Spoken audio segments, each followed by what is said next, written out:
سونے اور چاندی کے سکے جاری کرنے کی کوشش کی تھی۔ اس ملک کی حکومت وزیر خزانہ اور سیکرٹری فائنانس IMF کی اجازت کے بغیر نہیں لگا سکتی۔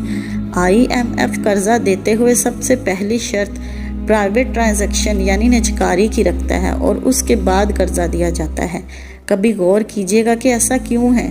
نجکاری کا مطلب ہے حکومت اہم سرکاری ادارے فروخت کر دے۔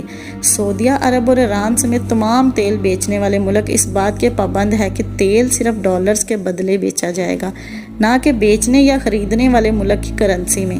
انسانی تاریخ میں کبھی بھی اتنی بڑی تعداد میں لوگوں کو بیوقوف نہیں بنایا جا سکا۔ یہ انسان کی تاریخ کا سب سے بڑا فراڈ ہے۔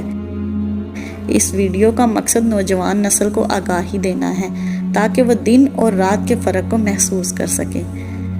جزاک اللہ۔